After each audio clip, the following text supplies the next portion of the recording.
All right, good morning, everyone. Can you hear me? Yeah, Professor. All right, so before we get formally started with today's lecture, just want to remind everyone that you do have your first assignment. It's due.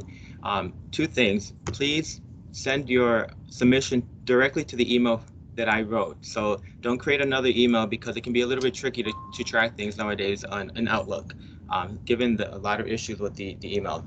The second thing is please make sure to follow my guidelines in order for you to actually get credit. So every submission has to be a PDF file. At least one person so far has submitted a different format. And so again, if you don't follow the format, you won't get credit. All right, so that first assignment will be due at the end of today. And I have sent you guys a supplementary textbook. So a lot of the material from that textbook can be helpful for different components of the course. I have made a suggestion of chapters from that textbook to read in order to have some information for the series of topics that we'll be covering, starting in part today, but through the next couple of lectures as well.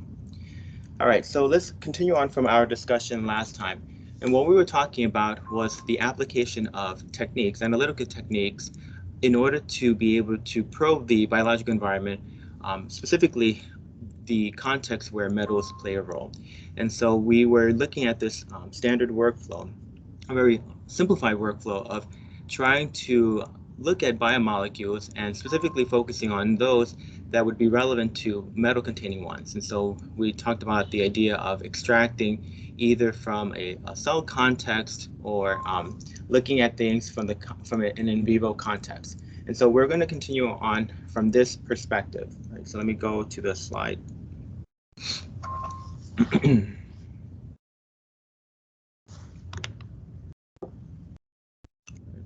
to get out of here.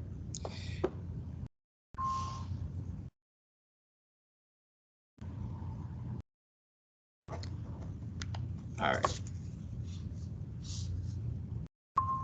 So we were here probing this question, this idea of looking at the application of some of these general techniques for extraction and purification, but then considering if we want to look at something that can interact with metals, that can bind metals, and if we want to look at in the context of the functionality, okay, how do we try to go about probing these type of biomolecules in order to identify uh, primarily their metal binding, but also very important to that is functionality, if that's going to be very important.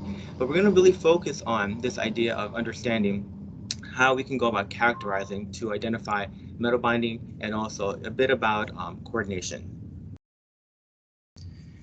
And so one of the techniques that has been applied, and this is often a technique used in biochemistry for purposes of purification of proteins, but this is something that can be utilized to get a preliminary idea of metal binding, and that is to test the metal binding affinity of a biomolecule via a chromatographic method.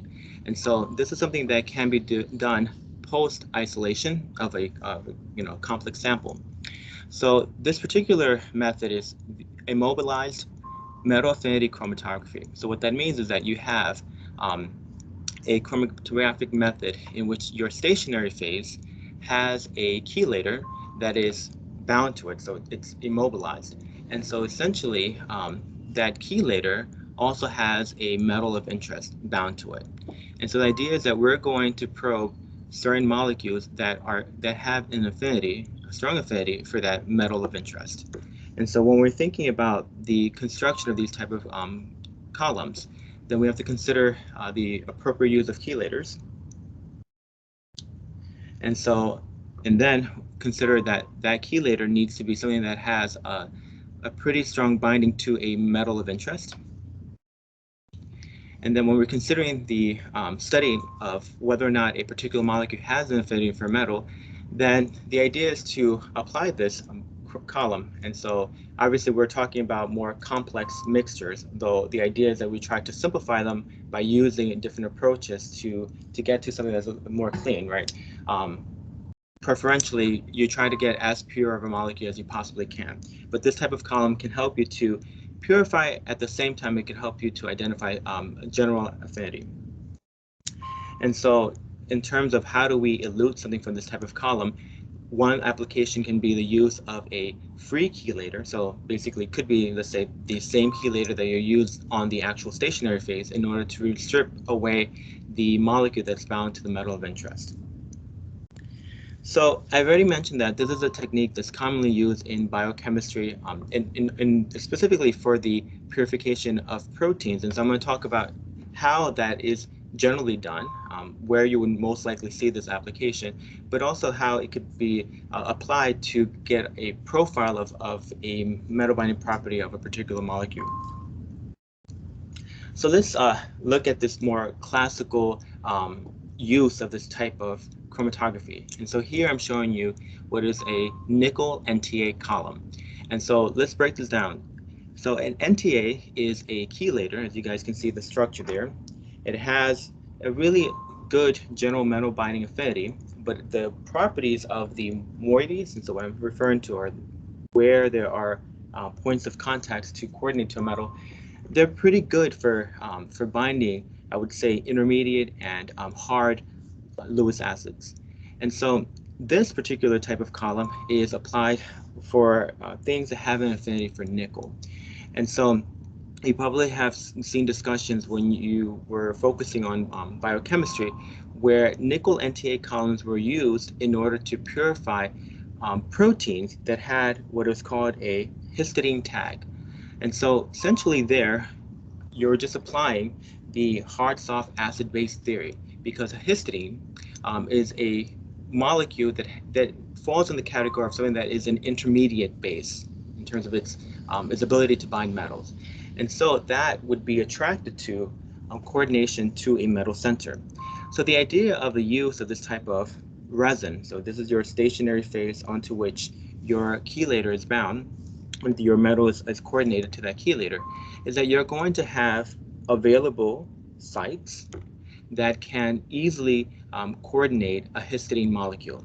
And so when this resin is prepared and you have an aqueous solution, so water molecules would be coordinated to this metal, but those water molecules would be very labile. Okay, and so labile refers to the ability of a ligand to easily exchange.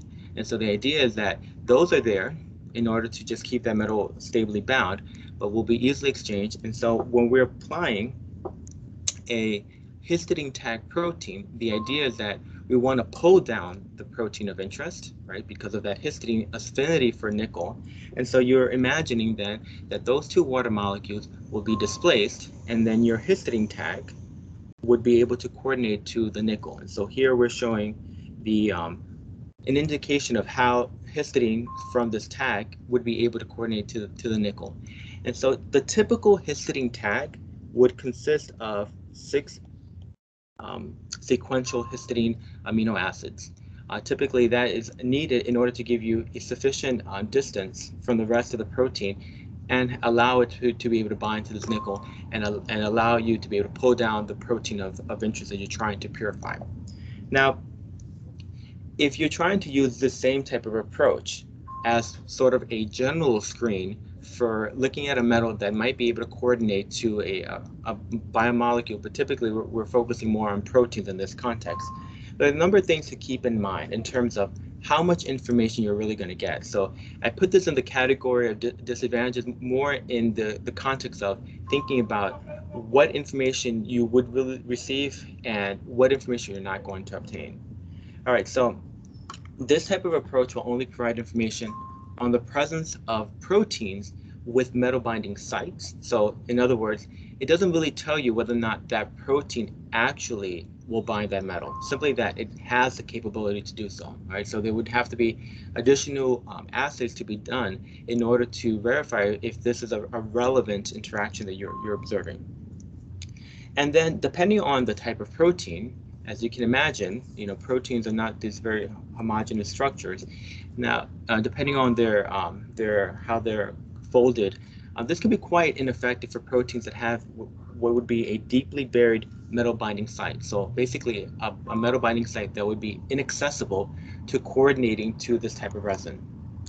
And in addition to that, it can be quite ineffective if the cellular environment is critical for facilitating a protein to interact with a metal. For instance, you might need some sort of metallic chaperone to transport a metal in order to bind to the protein of interest, or you may need other components within the cellular environment, such as the localized concentrations that can happen within the very compact cellular environment, right? So you can imagine that the cell is small and everything is basically squished together, and that can cause for an attraction that you may not be able to see if you just have components just spread in solution. Another really important thing to consider is that if you're isolating proteins from an organism, then it's possible that depending on your extraction methods, your other purification methods you may have used, that you might be retaining some physiological metals, and therefore you would have to do some sort of metal extraction in order to then be able to apply this type of technique. Otherwise, the proteins that you might be looking at may not be able to bind to this column, so you might get sort of a false negative in that context. And so in general, I would say this type of approach may prove inefficient to study specific metal ligand interactions. It can give you some preliminary insight, but it's not necessarily one that's going to be super informative. But let's imagine that you want to directly screen covalently bound metals. Right? What I mean by that is a molecule that still retains its metal. And this could be something that might be during the isolation process, or it could be something that after you've isolated a molecule, you're interested in probing this, assuming that the molecule still retains its metal. Well, there are many approaches, but I'm going to just list a couple just to give you guys a mindset of what you can possibly do. So one approach would be coupling an elemental analyzer as a detector during a biomolecular fractionation. All right, so what do I mean by that? So often, when you're doing fractionation, you're using a detector to detect some property of the molecules of interest in order to know that you're fractionating them and you're able to isolate them. So if you couple that detector with a detector that is specific to an element, so let's say specific to a metal of interest, then you would improve your ability to monitor your interactions. And so one approach that I can suggest would be an HPLC, so that's a high performance liquid chromatographic method that is coupled with inductively coupled plasma mass spectrometry. So HPLC, ICP-MS. All right, so let's break this down into its component. So let's imagine that we have sample of interest, complex mixture, right? And so what we're going to do is we're going to fractionate that sample, okay?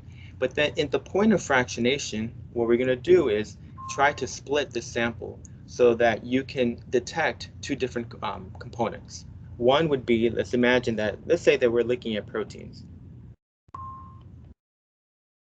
I'm choosing examples that you guys should have some familiarity with depending on your background. So proteins. And so generally speaking, proteins do have a really informative signal in the UV range. And so you would couple a UV detector in order to indicate whether you are extracting or purifying proteins. But at the same time, you can have another detector, in this case an ICP-MS, that will be able to tell you if in those fractions that you're collecting, you see your element of interest. All right, so that's the idea that we're focusing on here. So here's just a cartoon representation of inductively coupled plasma MS. And so I believe you guys discussed this in either the analytical chemistry course or the instrumental course. So basically what's happening is that you're taking advantage of this process where you're using an argon plasma to really heat up your sample. So you create an aerosol of your sample, and then that gets injected into this chamber that has just a lot of heat. And so you're basically destroying your sample. But in the process of that, you're also going to ionize what you have there. And so essentially, you're going to have these these ion form of the elements of interest that are composing whatever sample you have. Those would then go into the detector, and so you have the separation that corresponds to the mass of the elements. Okay, because mass spectrometry is something that you're detecting things based on mass by charge. Okay. And so you often will see this as m by z, mass by charge. And so that then gets, the data is collected.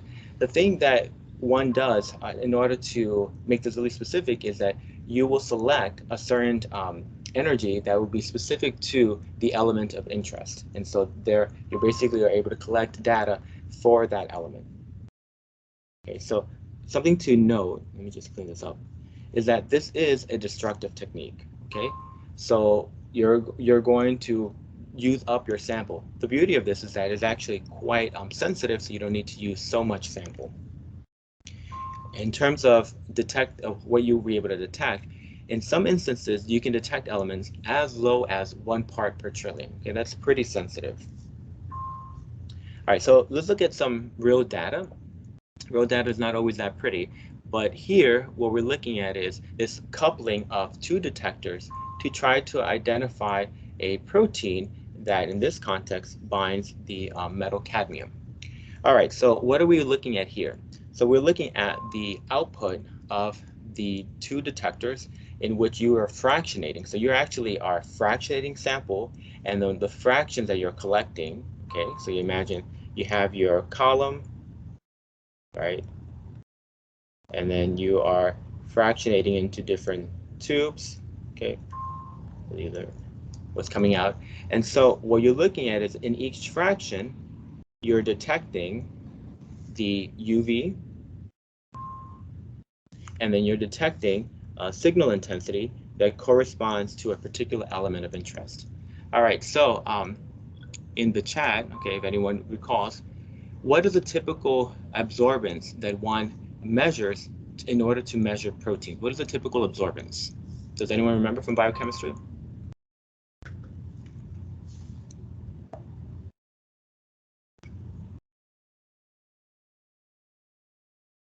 Any wavelength of interest?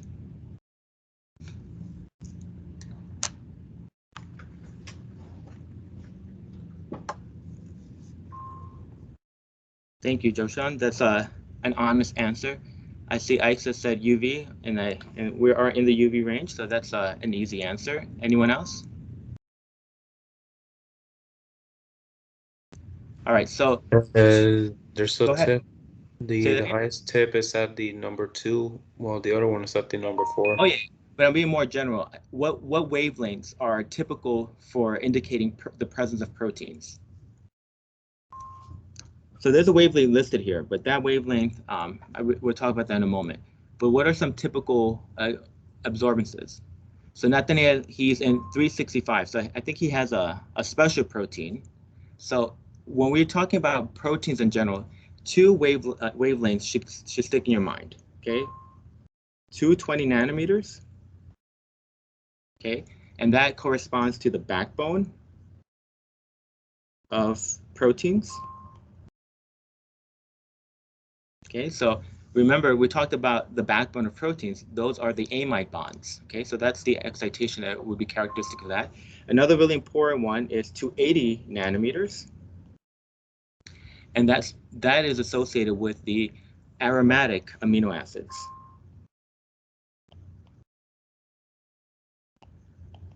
Okay, so these two are really important. The aromatic one, so what are we talking about? We're talking about tyrosine, tryptophan, and in fact, tryptophan is the one that contributes the most to this intensity, okay, and then tyrosine to a lesser extent. Typically, people will use the 220 nanometer one because there are a few proteins, although not many, but there are a few proteins that do not have aromatic amino acids. They usually do. So you would normally see people choosing 220. Another reason for choosing 220 is that you tend to have very high absorbances. And so if you have low concentrations, then you would want to go for the wavelength that's higher. So my thinking is that they chose 254 as sort of a compromise in terms of between the 220 and the 280, because you're going to have a relatively strong signal, but perhaps a signal that's not so high as in the 220 nanometers that it would max out. Okay, and so so those are the two wavelengths that you should be keeping in mind when you're thinking about proteins, and then in general when you're thinking about any molecule of interest that you're focusing on that actually can absorb in the UV or even the visible range. focusing on that absorbance. Okay, so what we're seeing here is that we have a trace that corresponds to the UV. So this trace that's in gray is of the signal due to potential proteins that are eluting, and these are the different fractions. And then the signal in black is a signal that's due to the cadmium element that's being collected from the ICP-MS detector. All right, so then here we'd be able to tell, well, which protein fractions possibly have cadmium, right? Okay, and so we see fractions 2 here and another sample, fraction 4, and obviously there are other fractions that do have the metal itself. So this is a way that you can use detectors to be able to do this. I would say this is probably not a very easy technique, probably not even that inexpensive, but generally it can be quite effective in terms of being able to do this type of approach. Okay, so let's do this. Okay, so just to highlight a few key points. All right, but following along the same lines of the use of ICP-MS, and there's a way that you can potentially directly screen covalently bound metals. So in the example that I gave before, that would not be something that that's already, I'm applying a fractionation step and then looking at this as this fractionating. And there's still other ways that you can do this that doesn't require you to use an LC approach. Another approach can be one that incorporates the use of a laser ablation ICP-MS. Okay, so what is that technique?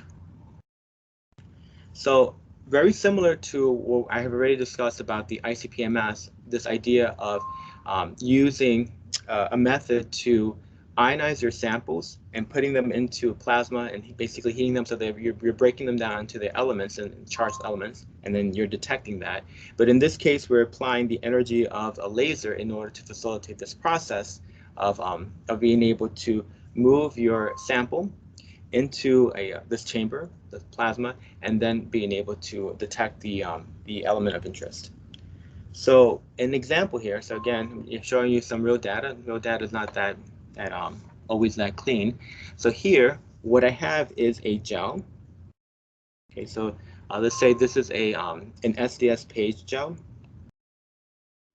And basically, we have a lane of the gel that is being subjected to the laser. So basically, you're shining in different bands, okay, the laser, and you're trying to detect what's in there. So in this particular method, they are looking at the presence of copper and molybdenum in this particular sample. So you're using the gel in order to separate your proteins of interest.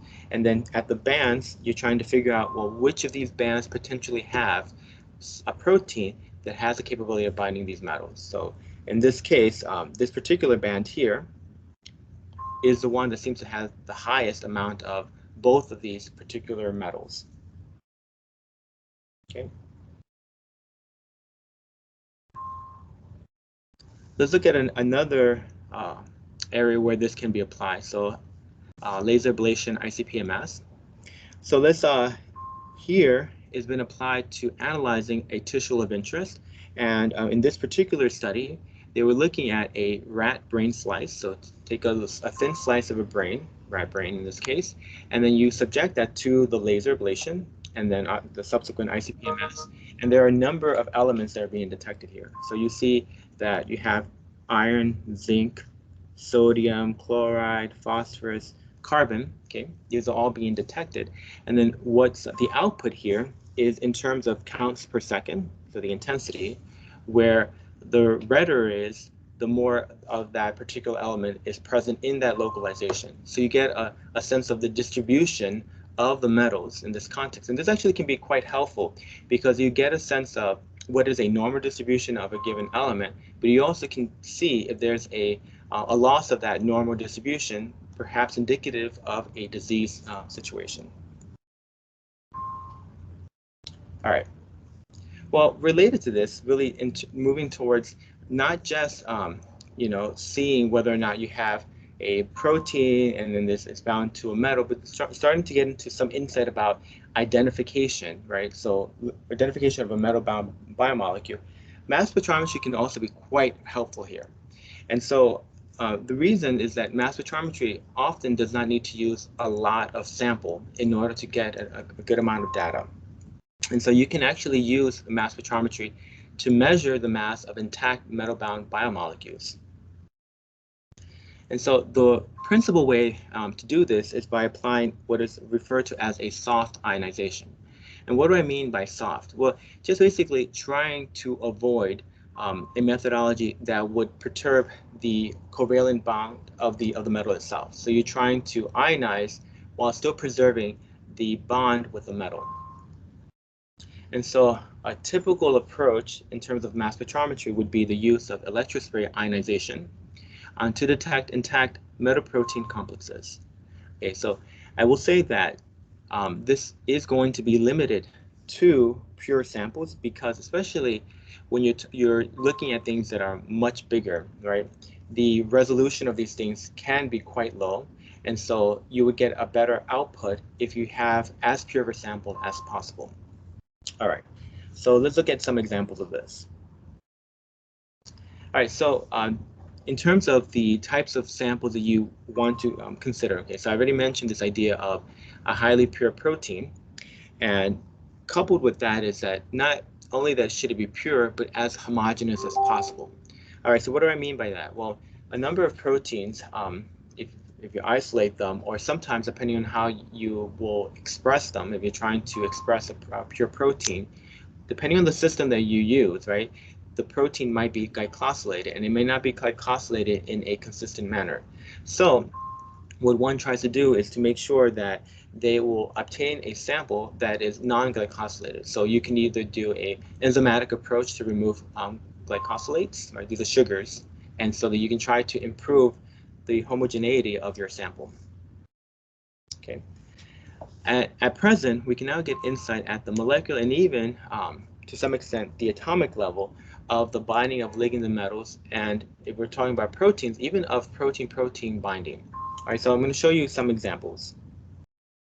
So let me show you the use of electrospray ionization. So here we're dating back to 2001.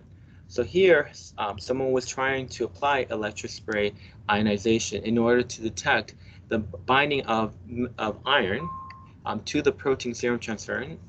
In a subsequent lecture, we're actually going to talk about serum transferrin with a little bit more depth.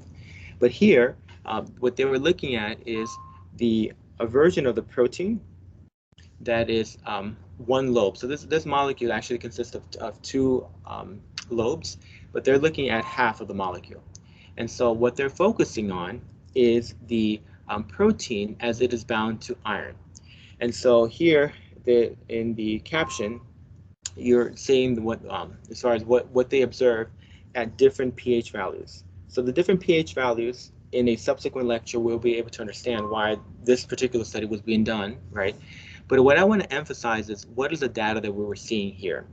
All right, so we're seeing the data that corresponds to the protein, 40,000, right, in terms of its size, bound to iron, and also bound to small molecules that help the protein to stabilize iron. Okay, so here you see M referring to the molecule of interest, Fe referring to the iron, and then you see this other C2O4, and that's referring to the oxalate molecule. Okay, so they're able to determine to that level of definition. All right, but what are we actually looking at here? So remember I said that mass spectrometry is mass by charge, M by Z. So in order for them to be able to detect this, right, they're looking at a particular charge state of the protein. And if you look at the x-axis, okay, so if you look at the x, I'm going to clean this up so you guys can see this. Down here, we're looking at things in the range of 1,000 to 4,000, right? But the protein is 40,000, right? So how is this possible? Well, it's possible because we're looking at the different charge states, right? So here is an example. We're looking at charge state of plus 12, plus 13, plus 14. All right, so that's going to be really important. All right, so if we want to do a little bit of math, okay, well, let's imagine that if we're looking at the inset, so I'm focusing on here, and we're seeing a peak that's here. we're seeing a peak that's between 2,750 and 2,950, okay? Let's say that that peak is at 2,900, okay? So, according to this is at the charge state of 13. This is where the peak that we're actually focused on. So we're focusing on this peak right here. We'll give it a start. All right, so if that's the case, well then let's imagine that we have mass by charge. Our charge is plus 13. So then what is our mass? Well, then you would whip out your calculator, you'll plug in the numbers. What you do is you multiply 13 by 2,900. I just estimated that. And we should get a number that is close to 40,000, right? You guys can confirm that by doing the math. And so that's how you're able to make sense of this data. Subsequent to that, so many years later, so we're looking now at 2017, they've been able to improve the technology in order to look at things with even more definition. And so here, they're looking at a protein, the full protein, bilobal protein, 80,000, okay? And they're looking at that protein just by itself bound to a molecule, CO3, so that's carbonate. One molecule of carbonate, two molecules of carbonate. They can detect that, and they're even able to detect the binding of that protein to different metals. For instance, here they're looking at indium. Here they're looking at chromium. Over here they're looking at titanium. In addition, you see some other small molecules that are part of the adduct that there's formed. And so this shows how much this technique has really evolved in order to be able to get that level of definition. But again, to be able to do so, because you can see that the data is quite noisy, you have to have pretty pure protein in order to be able to see this pretty well. So sticking with the same thing with transferrin, well, we're going to learn a little bit later on that this protein has a receptor present on the membrane of our cells. And so that protein and its receptor are responsible for bringing in in this context, bringing in iron in order to supplement our cells, to supply our cells with iron. Well, it turns out that they're even able to detect that compound between the protein and its receptor. All right, so let's put this into perspective, because probably doesn't seem that big of a deal to you guys, but it actually is a very big deal in terms of what is actually being observed here. So they're looking at an 80,000 protein interacting with this receptor. The receptor is 160,000, okay? And so the compound that forms is a compound where you have two of the protein interacting with the receptor, okay? So you're looking at something, if we're going to do the math really quickly, you have two of the protein, so 80,000 times 2, that's roughly 160 plus 160, we're talking about something that's 320,000, okay? That's a lot. And so we're able, according to this, detect these this interaction, and here with a metal of interest, with a really nice resolution. You're able to see all of these charge states, okay? And so that shows how far this technique has gone in order to be able to probe that.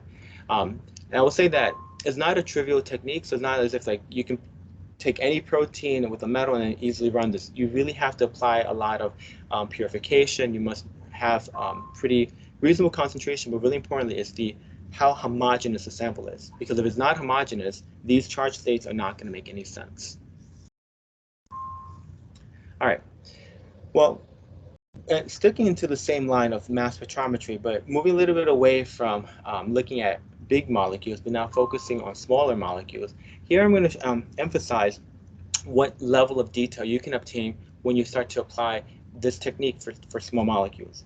Well, let's imagine that we have a metal of interest. And so mass spectrometry can measure the mass of a parent ion. A parent ion is the molecule that is charged, okay? And so when it comes to these small molecules, an additional piece of information that you can obtain is the isotope distribution. So what does that mean? Well, basically, all molecules will consist of the relative abundance of the isotopes of the elements that compose the molecule, okay? And so you should be able to see an isotopic distribution for small molecules, all right? So small molecules, well, what mass range are we talking about? Well, generally speaking, we're talking about the mass range of less than 10 kilodalton. So let me give you an example of isotope distribution. Well, let's imagine that we have a small molecule that contains the element titanium. Well, titanium, if you look this up, actually it has consists of these natural abundant isotopes, where titanium-48 is its most abundant. And so when you detect something that has titanium, that's a small molecule, you should see a profile that has this relative abundance built into the output of the data. So as an example, here I show you some data that corresponds to a titanium-containing molecule where you have these characteristic peaks, right? And these characteristic peaks are because of these titanium isotopes, okay? Where the highest one is due to the molecule and the titanium of the titanium-48. So you should see this. It should go hand in hand. Let me emphasize a few other things about this. Okay, so let me clean this up a little bit. All right, so you can see the labels here. Now, oftentimes, you might need a pure standard, if you even have one, of a compound to be able to verify that what you're seeing is of interest. But at minimum, you must meet the mass by charge and also the isotope distribution. Okay, so what other information can we obtain? Well, another piece of information is, what does the actual separation of the isotopes tell us? Well, actually, it's very informative. The separation of those isotope peaks, and so here I'm focusing on another titanium compound. Well, what it tells you is the charge of the molecule. Remember, you're seeing things by mass, the mass by charge, and so that separation tells you what the charge of the molecule is. So here I'm showing you a titanium compound. This titanium compound is titanium citrate. So one titanium with 3 molecules of citrate. Well, in order for us to detect this molecule, right, in typical mass spectrometers, we'll detect things, if we're looking in positive ion mode, we would normally see the +1 charge state, right? The molecule has a +1 species, +2, maybe not so common, but maybe you might see a +3. All right, but how do you know that you're seeing that? Well, based on the separation, if the separation is 1, okay, then that means that your charge state is +1. Okay, if your separation is 0.5, well, that means that your charge state is +2. If your separation is 0.33, then that means +3. And I would say lower than that becomes quite difficult because you will have to have very good resolution to be able to quantify that really well. So it can be really difficult to see higher charges. It's possible, as you saw, we saw it for the big protein. But again, you really need to have a powerful instrument to be able to see this. All right, so for the molecule of interest, here, what I'm showing you is the profile for the +1 state of this molecule. And so in this context, I'm just showing you what that particular mass that we're seeing here is due to. So it's basically the compound with 3 protons that's giving you an overall charge of +1. So that's why you have this charge up here for the adduct. Okay, so that's something that's really important in terms of being able to identify when it comes to mass spectrometry. All right, what other information can we obtain? Well, when it comes to unknowns, mass spectrometry is very powerful. So I was just giving you examples of something that I provided to you and we're able to see some of the features. But let's say that you have something that you do not know what the identity is, but you want to try to determine. Mass spectrometry can be quite helpful, but I do suggest that you couple mass spectrometry with other techniques if it's possible. For instance, proton NMR, carbon-13 NMR, depending on what type of ligands you have present.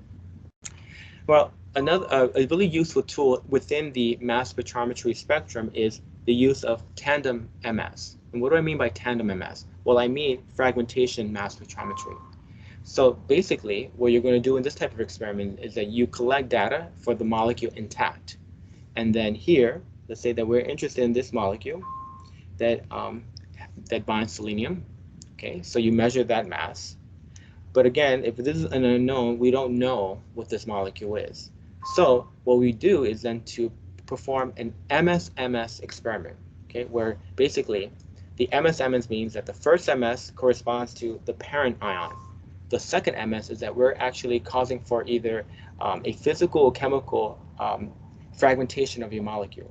So here, as the examples indicate, we are breaking up the molecule, and we're breaking them up into smaller pieces. So now we go from molecule 1, the intact molecule, to molecule 4, molecule 2, and 3. And so now we have more information. So now it becomes kind of like a puzzle. You have all these different pieces, you try to piece them together in order to determine what is the full composition, at least in terms of the elements within the compound. And if you have a very sophisticated instrument, although this becomes even more challenging, you can do MS3, which means that you fragment the parent into daughter ions, into granddaughter ions, and so forth, right? So you get a lot of information, but sometimes too much information can be overwhelming as you're trying to piece everything together, right? So something that's a compromise and in between would be helpful in order to try to figure out what you really have as far as the composition of the molecule of interest. All right, so of course there are going to be limitations. Some metals in protein samples likely will not survive the tandem MS fragmentation. So what I mean is that you perform the break of the molecule, and you probably might lose your metal of interest. Okay, you may need to couple if you're doing trying to understand a molecule that you believe is bound to a certain metal. Well, you probably need to couple some sort of in vivo experiment in order to verify that that the isolated molecule actually does bind a specific metal. That this is not a consequence of your isolation of that molecule, the reason that you're seeing this this particular compound. Right? So there's a lot of validation that you need to do in order to verify that you have identified a metal-bound biomolecule that is physiologically relevant. All right, so I present this because I often give a workshop on the use of MALDI-TOF-TOF. I didn't talk about MALDI-TOF-TOF, but it is a type of mass spectrometry that can actually be useful for these type of applications. All right, well, what are other approaches? And so this is just meant to be a general survey where you can have a whole course of techniques that you can use. That's not the intention here, just to give you a flavor for approaches that you can take. Well, you guys have already talked about in your career as chemists, looked at different spectroscopic approaches that, believe it or not, you can use for characterizing metal-bound biomolecules. So, the idea of looking at either the absorption or emission of electromagnetic radiation is that you're looking at moving from a ground state to excited state or vice versa. And so there are a lot of different techniques that really probe this that you guys have been able to study for the applications of just general compound characterization. All right, so let's look at this from the perspective of the electromagnetic spectrum. And so in terms of the ranges, radio, microwave, infrared, so radio is normally used for NMR. Microwave, you probably are not so familiar with this, but it's used for a related technique to NMR, such as electron paramagnetic resonance. Okay, infrared spectroscopy. Here, ultraviolet visible. So we already talked a bit about that, especially in the context of metal compounds, right? We've talked about allowed transitions, all that should come into mind. So when you're talking about UV vis spectroscopy, you're really focusing on transitions that are electronic, and these are valence electronic transitions, okay?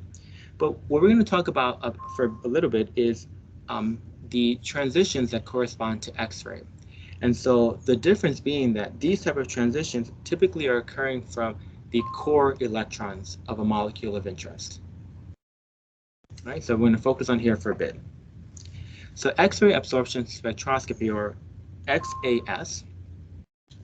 So X-rays have wavelengths that are on the order of atomic dimensions, and therefore they can be used to probe the molecular structure of materials. So you can start to define things at the atomic level. So XAS is a technique that can be specific to an atom depending on the X-ray photon energy range used. Okay, that's something that's going to be very important, and I will define a bit about what I mean there.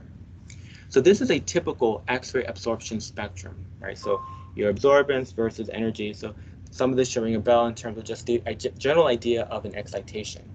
But the features of this may not be so familiar to you, right? So basically you have three distinctive regions of the spectrum. Okay, so we're going to define what these regions actually are.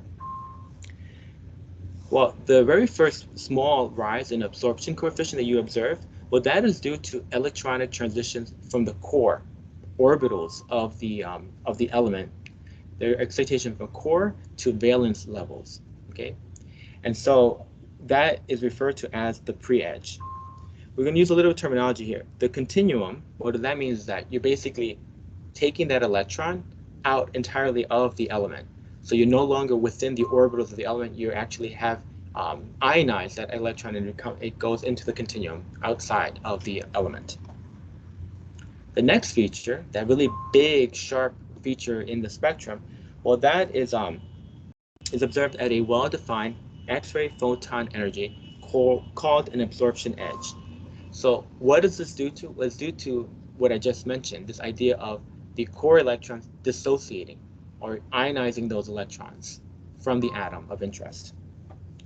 Finally, there's a third region, okay? That is, after that sharp absorbance, there is this quasi-periodic modulation that you see, okay? This sort of wavelength pattern that you see.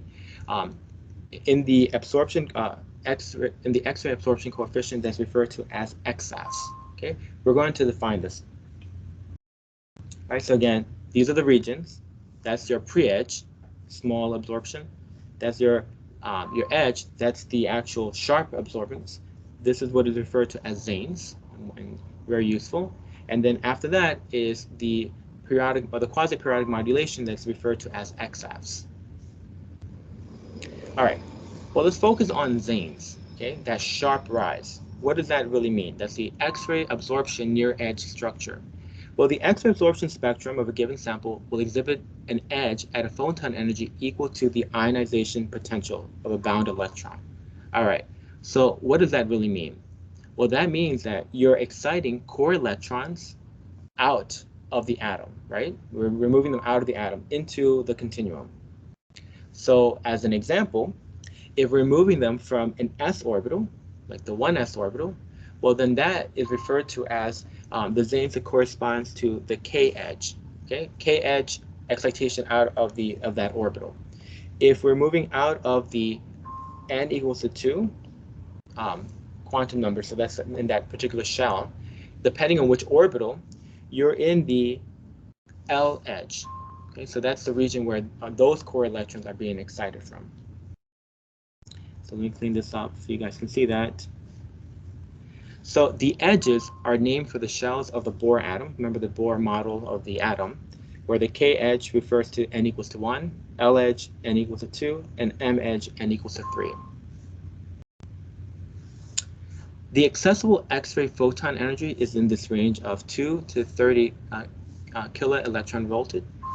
The lower limit, so we're just defining what's limiting what you can detect, is basically the sample holder. Where you're putting your material, that material itself will absorb, and that's going to give you the lower limit of what you can detect. And then generally speaking, in this energy range, you'll be able to detect the K edges for these elements, phosphorus to Sn, and then the L edges up to this element here. All right, so this gives you a perspective, and this is a general perspective of what energy range and what edges you will be able to detect in the zones. All right, well, what information do we actually get? Why is this a valuable approach? Well, one of the things that you can get is the oxidation number of the, let's say we're talking about a transition metal. So it turns out that the higher the oxidation state of the absorbing atom, the higher the energy of the X-ray absorption edge. Okay, so that's going to be really important to understand. That makes sense, right? Because any of these electrons, those core electrons, as you go higher in energy, they're going to be held more tightly to that positively charged nucleus. And so you're going to need more energy to excite them and out into the continuum. Okay. What other information do we get? Well, we get information about the covalence. That is basically the number of electron pairs surrounding the metal that you're focusing on. In addition, you can get information with regards to the coordination number. Okay, how many bonds does that particular metal have? And a little bit of insight into the molecular symmetry. Okay, so this is the general information that you can obtain from zones. It's quite useful. But the other region, after the zanes? Well, that is the extended X-ray absorption fine structure. And this gives you even more detail. So this arises from the physical interaction of the electron as it escapes the metal of interest, right? So it goes into the continuum. Well, as you can imagine, that atom is surrounded by whatever is coordinated to it or whatever is nearby. And so those electrons are basically going to interact with the electron density from those neighboring atoms. And what you're going to get is a sort of ripple effect, right? The wave, this wave that's created by the electron leaving the atom, right, dissociating from it, hitting the neighboring atoms, creates this type of a pattern. So you have this absorber, the scattering pattern, and you get this really pretty complex profile here. So you have this outgoing photoelectron waves propagate to neighboring atoms, okay, and the back scattering of the waves modify the wave function of the central atom, and that gives rise to that periodic modulation that you see, what is known as the x-axis. So this is just the processing, because often in order to be able to use this data, you have to do quite a bit of data processing. And so just very generally, you do a correction of the background, okay, to get rid of the other features of this and just to focus on the actual XABS data. And then once you apply that, you're able to start to fit the data. If you have any interest in getting some insight, this particular manuscript gives you a little bit of a sort of an in-depth characterization of this data processing and fitting process. But it's quite useful in order for you to understand how this information can be helpful in terms of giving you structural information. All right, so what specific information do we get? Why go and analyze something that looks quite complicated? Well, you can get information in terms of the radial distance, okay, and that will be able to answer a few different questions. For instance, you can get the identity of ligand atoms, so those atoms that form bonds to the metal of interest. I will note that it can be difficult to distinguish between oxygen and nitrogen. So oftentimes you have to use an educated guess. You get information about bond lengths, okay, so information about how close those ligand atoms are, and then also more information about the coordination number, right? So you get a lot more precision in terms of what's actually coordinating to the metal of interest. Well, how do you gain access to this type of equipment? Well, this type of equipment, typically you have to go to a synchrotron source. So as an example, the Brookhaven National Synchrotron Light Source is an example of this, where you can get access to this technique. And this is not a trivial technique, so this is something where you have to apply to get access. So you write a small proposal for some time, and then you're able to run, your sample of interest. What are things you need to consider? Well, it's very important to try to have as pure a sample as possible, okay? And then you can actually take complex samples. You can take like living things, but it's going to be a little bit difficult to analyze some of this data, all right? So if you have a mixture of metal compounds, okay, and I'm focusing on metals just because of the theme that we're interested in here, then it'll be hard to deconvolute them. What I mean by deconvolute is the data that can be quite complex from XAFs. It's hard to break that down in order to analyze it. So oftentimes what people do in order to make sense of their data, in order to fit it, is to bring standards of species, metal species that they think are present in their sample. So by running that data, they can make sense of the data from their sample. All right, so let's look at examples. So here, in this study, so this is the publication here, Zanes was used, right? So that sharp absorbance. So what they did was they collected data for their sample, but they also collected data for different molecules. And so here they were focusing on zinc, okay? And they wanted to understand what are the species in their sample. And their sample were leaves, I'm not specifying what type of leaves, okay? But so zinc compounds. And so they rationalized that perhaps is a combination of zinc phosphate, zinc cysteine, zinc histidine. So they collected this data. By taking this information, they were able to deconvolute their experimental data to determine the ratio of these species that together add up to make the data that they've collected. All right, so that is how you can take advantage of known sample or known standards in order to make sense of your own sample. Okay, so it fits. This is a model that fits.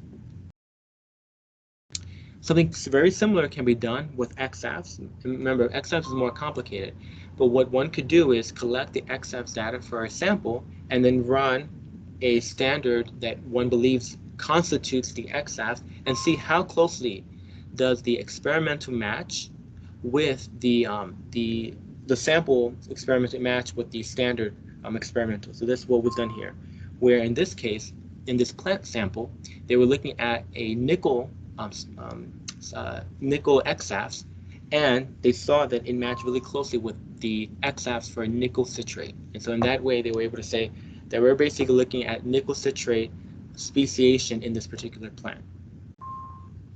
All right, so for metal-bound proteins, you can also use small molecule standards to predict the metal coordination in the metal binding site. Okay, so I'm emphasizing the same point, but what I'm talking about here is that if you have a big protein and you're trying to characterize a metal binding site, well, you can use small molecule mimics of that metal binding site to tell you whether or not the coordination in that big molecule is basically characterized by the small molecule, right? So you can use small molecule mimics to help you to be able to do so.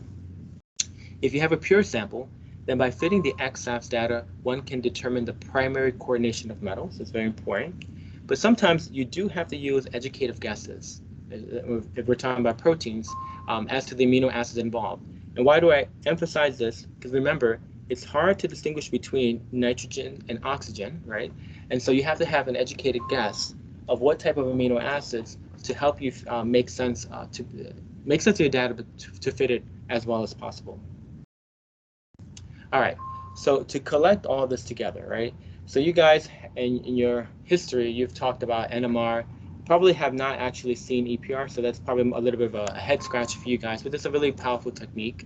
You guys have definitely talked about IR, we've talked about UV-Vis as it applies to metal compounds, and so to add to your collection, your toolbox, is X-ray absorption spectroscopy, because we can dig in even deeper in order to profile metal compounds and metal coordination within biomolecules. All right, before we move ahead, do we have any questions? And again, you can post questions into the chat itself.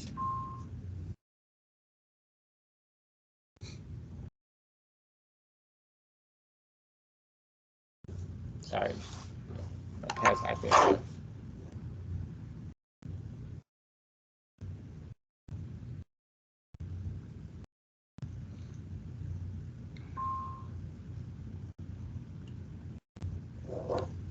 All right, so again, I wanted to give you guys a flavor of techniques so that as we start to probe the literature for the different components of the course, you can have an understanding of how metal and metal complexes are being characterized. So what I want to move to next is for us to be able to appreciate the function and the regulation of metals is to remind ourselves about the components of transport. And so this goes back into very fundamental biochemistry when you started talking about permeability of solutes into cells. All right, so this is meant to be a review and then to introduce this idea of metal transport. So we will start this discussion, but we'll complete it in the subsequent lecture.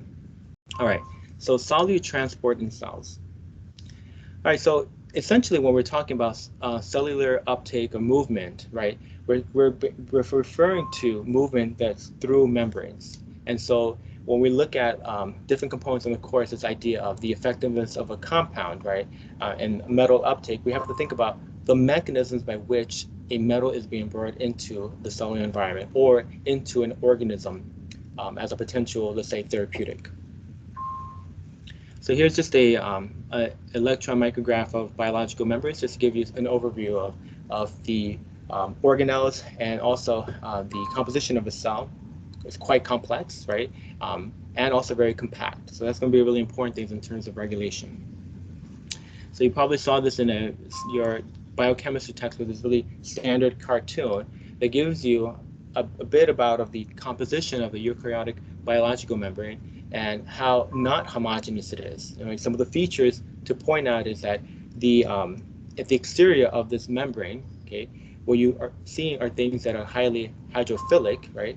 And then within the actual bilayer of the membrane, a very nonpolar environment. And then how you have a number of proteins that are nestled, that transmembrane proteins that are nestled in between that can help to facilitate movement of things. Right? So that's just a perspective. Right? So a few more things to emphasize when it comes to the biological membranes.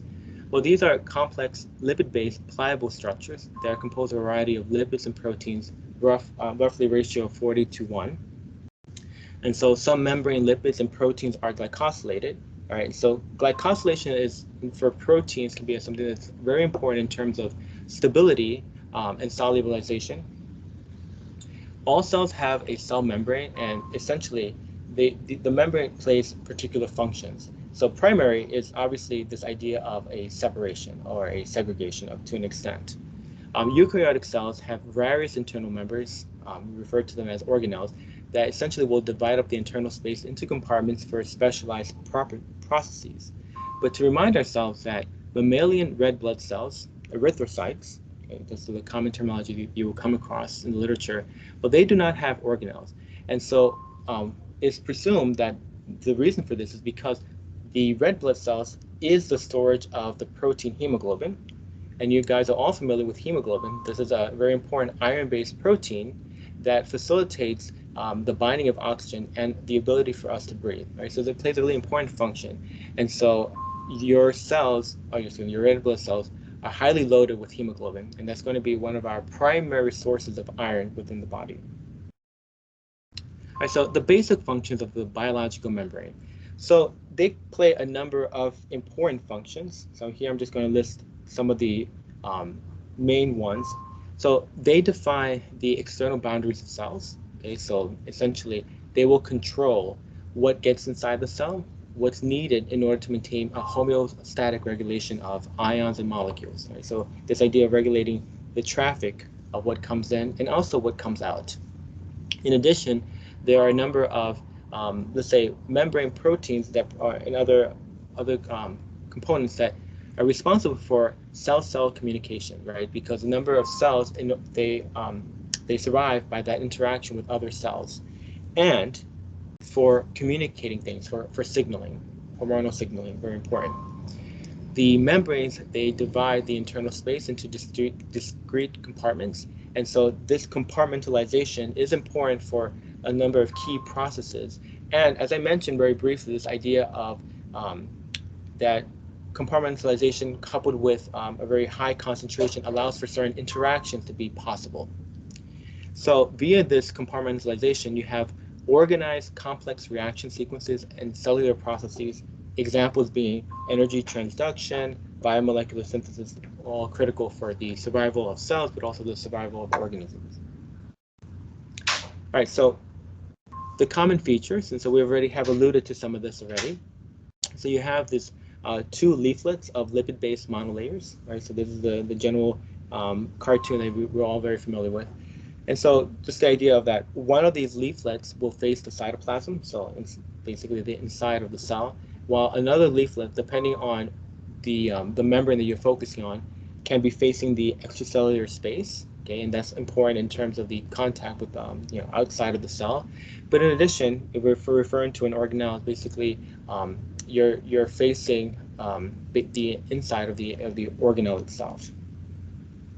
All right, so some characteristics. So the sheet-like flexible structure, we're talking about 3 to 10 nanometers thick, small but very important in terms of maintaining the integrity of a cell. So the structures within the membrane bilayer are stabilized by non-covalent forces, especially hydrophobic ones. And so that becomes critical in terms of the facilitating what type of things might be able to be passively transported, and then what type of things have to be transported in a very controlled fashion.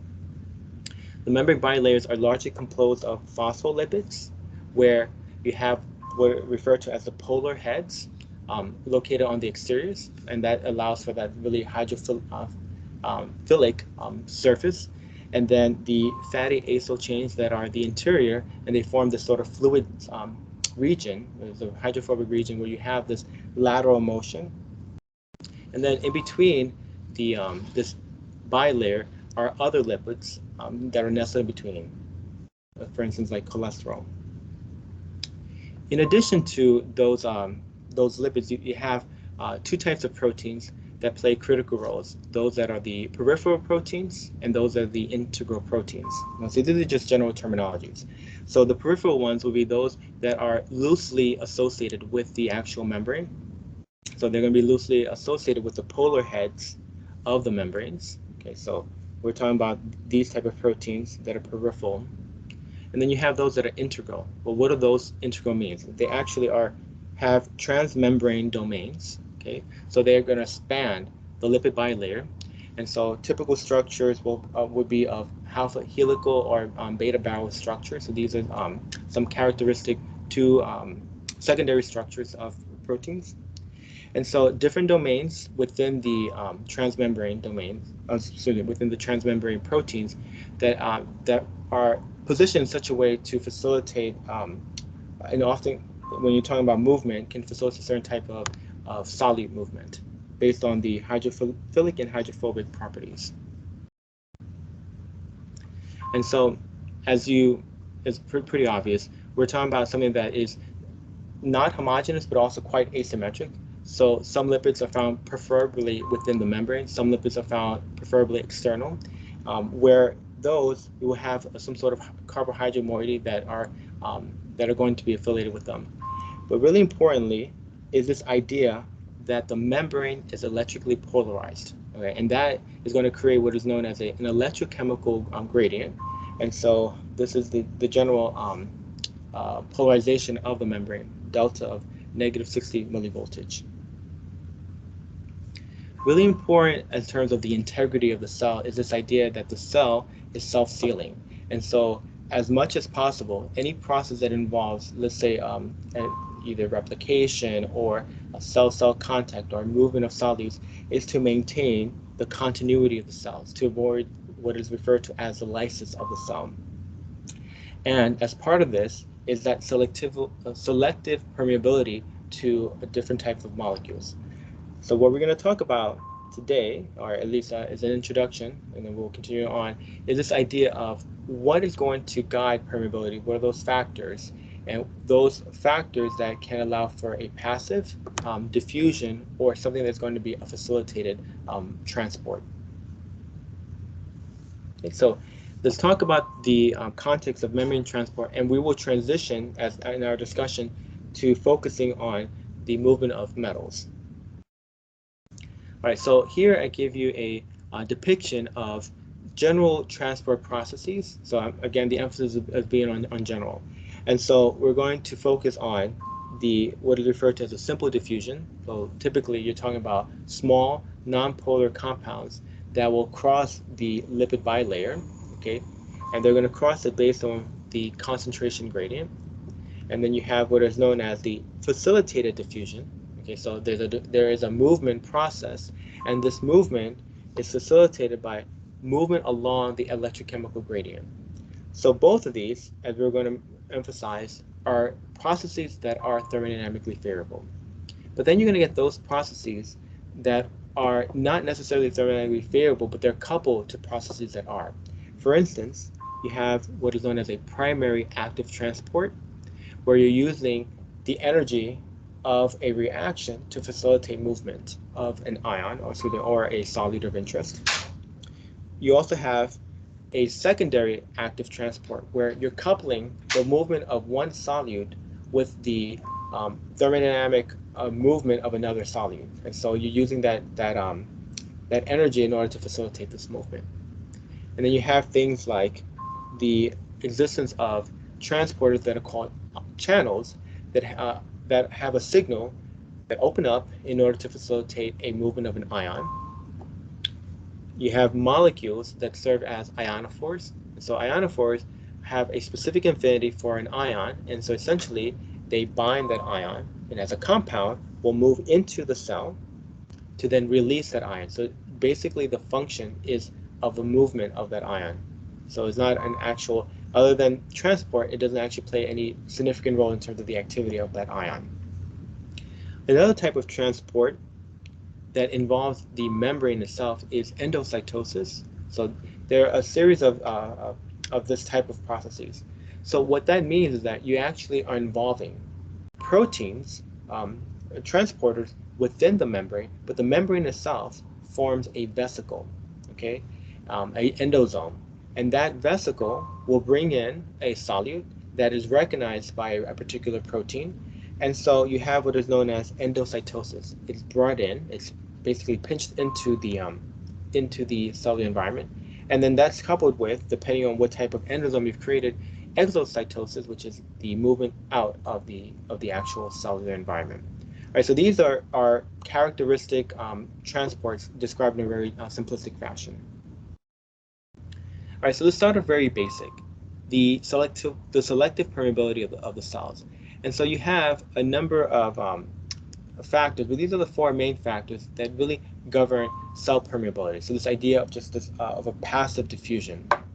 And so the four main factors will be the size of the solute, the hydrophobicity, right? Remember the lipid bilayer is a nonpolar, the charge, and the concentration. So these are the factors we're going to keep in mind here. All right, so this small table should remind you guys of this general solute permeability. And so when we're talking about nonpolar molecules, in terms of their ability to just cross through the membrane, well, for instance, carbon dioxide, well, these small nonpolar molecules, they will be permeable. I put a little star here because the size of those molecules are going to be very important in terms of whether this is facilitated. Then you have those small but uncharged polar molecules, okay? And so examples being urea, water, ethanol. These are small in terms of their size, right? And those polar molecules can actually cross the membrane. But then as you start to increase in size, now we're talking about the large uncharged polar molecules such as glucose. Well, those are going to be impermeable. So they have, there are specific glucose transporters that will facilitate movement of glucose itself. Then as you transition from things that are uncharged to things that are charged, for instance, ATP, which you guys are familiar with in terms of energy processes within the cell, well, those type of molecules, they are impermeable. And then ions, we're talking about something as small as a potassium ion, a bicarbonate ion. These are also impermeable. Well, I put a little star next to the nonpolar molecules because there is going to be a bit of a size restriction, where when you start talking about the bigger these molecules get, the more complex they get, the harder it is to be permeable. So oftentimes you're going to have a very controlled process to bring them in. And why is that? Because things can actually disrupt or result in the lysis of the cell. So at that point, you need to have a more of a regulatory process to keep the integrity of the cell. Another really important concept when it comes to permeability, and if you guys have taken medicinal chemistry, is this idea of drug design. So you probably have heard of the phrase Lipinski's rule of 5. Well, that was a rule that was applied in drug development where people would often try to develop small molecule drugs. So we're talking about in the range of less than 500 grams per mole, because these were believed to be things that were easily cell permeable, but also something that could be potentially orally delivered. So these are things that come in terms of the design of drugs, in terms of size, and all those factors for making something be bioavailable, accessible. All right, so we're breaking this down into the two general routes for membrane transport, the passive transport and the active transport.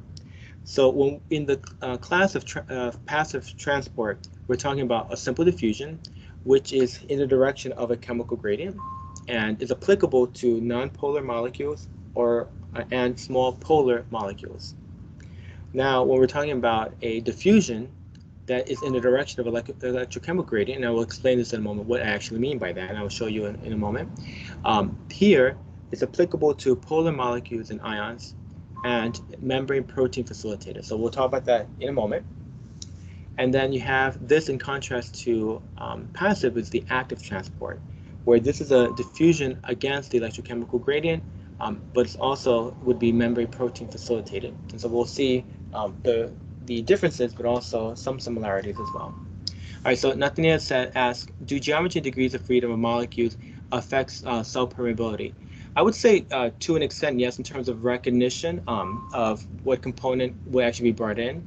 So you can have something that is pretty, let's say, hydrophobic, but you have a component that has a carboxylic acid that could affect its general uptake into the cell.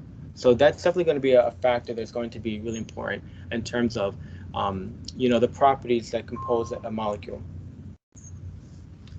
Right. When we're talking about the passive transport, here we're going back to the second law of thermodynamics, where molecules tend to spontaneously assume the distribution of greatest randomness and lowest energy. All right, let's see this applied.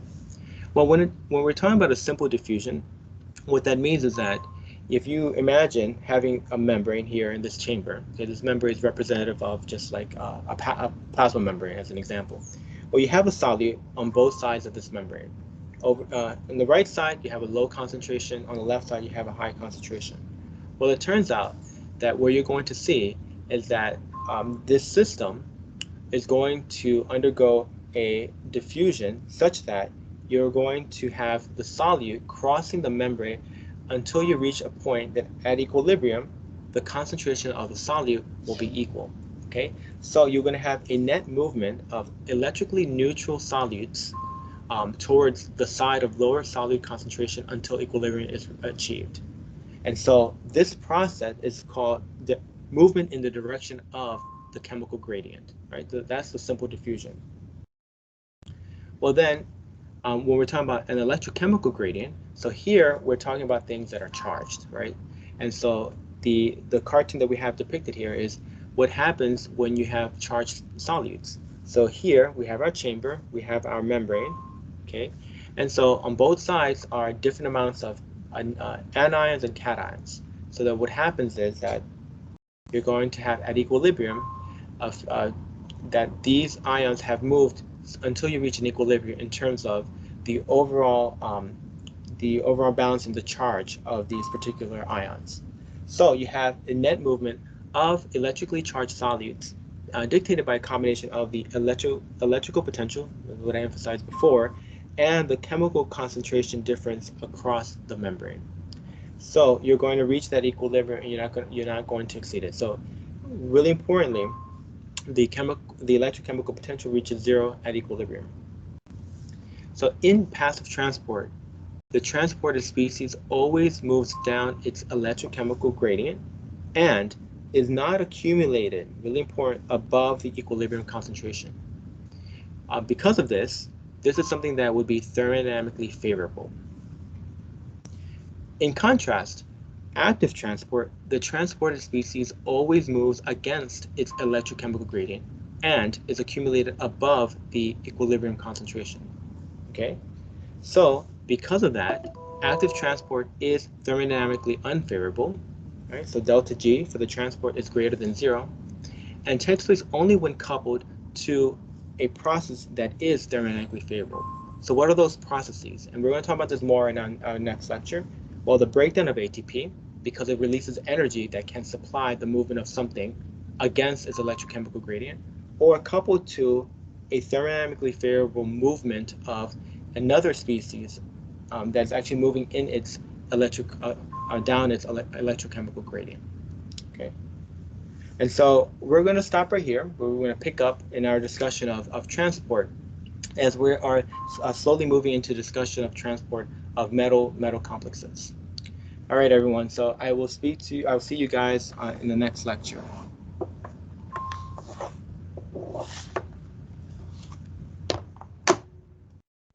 Thank you. You too. Have a nice day. Thank you.